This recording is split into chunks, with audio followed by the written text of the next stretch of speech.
بلوچستان میں دہشت گردی کے اندوناک واقعات کے بعد قومی طور پر ایک بحث چھڑ پڑی ہے، اور وہ یہ کہ کیا پاکستان کے اندر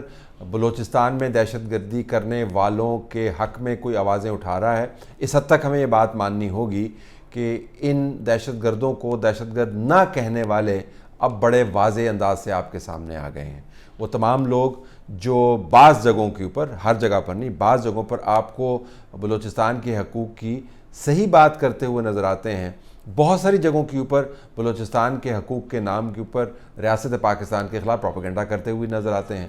وہ تمام کے تمام ٹویٹر اکاؤنٹس ہم دیکھ رہے تھے، وہ تمام کے تمام وی لاگرز ہم دیکھ رہے تھے، وہ سیاستدان ہم دیکھ رہے تھے، وہ سوشل ایکٹیوسٹ ہم دیکھ رہے تھے، وہ میڈیا اینکرز ہم دیکھ رہے تھے، جو اس قسم کے معاملات کے اوپر بالکل بھی چپ نہیں بیٹھتے، وہ مکمل طور پر خاموشی اختیار کیے ہوئے ہیں، یا اگر آواز آتی ہے تو پتہ نہیں چلتا کہ بلوچستان کے اندر خون کی ہولی کھیلی گئی اور اتنی بڑی تعداد میں پاکستانیوں کو وہاں پر شہید کیا گیا۔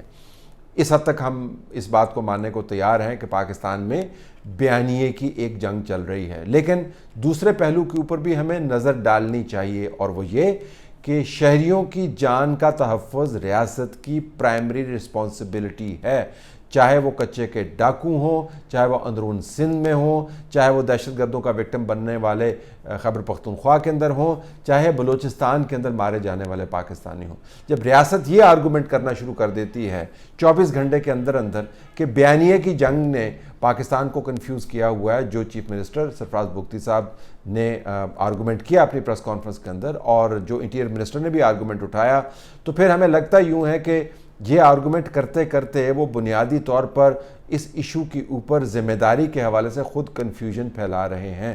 یہ بات ذہن میں رکھیے گا کہ پاکستان کے اندر دہشت گردی کرنے والے بہت سے لوگ موجود ہیں، بین الاقوامی طور پر سازشیں بھی ہیں۔ پاکستان ایک cross road of global competition اور رائیولری پر بھی موجود ہے، پاکستان کے ریجنل رائیولز بھی موجود ہیں، اور جو جانے پہچانے دشمن ہیں جو مشرق اور مغرب میں بیٹھے ہوئے ہیں ہندوستان سمیت، اس کے بارے میں ہمیں بتانے کی ضرورت نہیں ہے۔ لیکن اس کے باوجود بڑھتی ہوئی دہشت گردی کی ذمہ داری آپ کلی طور پر نیریٹو پر نہیں ڈال سکتے۔ آپ یہ ذمہ داری دشمنوں پر بھی نہیں ڈال سکتے۔ وہ دشمن ہی کیا جو اس قسم کا گھناؤنا کام نہیں کرے، اس نے تو کام یہی کرنا ہے۔ ہمیں ہر حال میں کہیں نہ کہیں جا کر پاکستان میں بیانیے کی جنگ کو ذمہ داری کی قبولیت کے ساتھ جوڑنے کا جو عمل ہے اس سے دور جانا ہوگا۔ بیانیے کی جنگ کے اوپر آپ فوکس کرتے رہیں، لیکن ہمیں کہیں نہ کہیں یہ جواب بھی دینا ہوگا کہ ہم کیوں ان لوگوں کا تحفظ نہیں کر پا رہے۔ ان کے پاس جو دہشت گرد ہیں، کیا ایسے ان کے پاس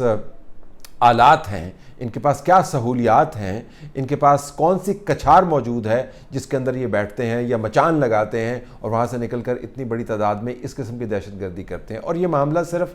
ریاست کے شہریوں کے حوالے سے ذمہ داریوں کا جو بہت بڑا پلندہ ہے جو آئین کے اندر لکھا ہوا ہے، اس حوالے سے ہم بات نہیں کر رہے۔ بین الاقوامی طور پر بھی آپ کیا پیغام دیتے ہیں؟ ایک طرف آپ نے بین الاقوامی طور پر انویسٹمنٹ کو اٹریکٹ کرنا ہے، ایک طرف آپ نے سی پیک کو متحرک کرنا ہے، آپ نے اس کی سیکنڈ فیز کا آغاز کیا ہے، دوسری طرف آپ اسلام آباد کے کنٹینر سے لے کر اور مچھ کے اندر ہونے والے واقعات یا بولان کے اندر ہونے والے واقعات یا مستونگ کے اندر ہونے والے واقعات کے اوپر فوکس کریں تو ایک طویل بری خبروں کی فہرست آپ کو نظر آتی ہے۔ اس فہرست کا بیانیے سے کوئی تعلق نہیں ہے، اس فہرست کا دہشت گردوں کے اپولوجسٹ سے کوئی تعلق نہیں ہے، اس بات سے کوئی تعلق نہیں ہے کہ کون بول رہا ہے دہشت گردوں کے خلاف یا کون ان کے ان اعمال کے اوپر خاموشی اختیار کیے ہوئے۔ اس کا براہ راست تعلق پاکستان کے اندرونی حالات سے ہے۔ تو برائے مہربانی جو بیانیے کی جنگ ہے اس کو ہمیں لڑنا ہے، اس کو ہمیں ہر حال میں جیتنا ہے، لیکن بیانیے کی جنگ کے کھاتے میں ہم ہونے والی بڑھتی ہوئی دہشت گردی سے صرف نظر نہیں کر سکتے۔ اور یہ دہشت گردی ہمارے اپنے سپوت کھا رہی ہے، ہمارے وسائل کھا رہی ہے، ہماری بدنامی کا باعث بن رہی ہے، اور جو لوگ طاقت میں ہیں ان کے بارے میں جو عمومی طور پر نیگیٹو بیانیہ بنایا جاتا ہے اس کو مؤثر کروانے میں کردار ادا کر رہی ہے۔ تو آپ بیانیے کے اوپر بات کرتے رہیں، لیکن جب بیان ہو ذمہ داری کا تو اس ذمہ داری کو قبول کرنا چاہیے اور قوم کو واضح انداز سے بتانا چاہیے کہ اس دہشت گردی کا توڑ کرنے کے لیے ہمارے پاس کیا کیا اسٹریٹجیز موجود ہیں اور اس کے نتائج کب نکلیں گے۔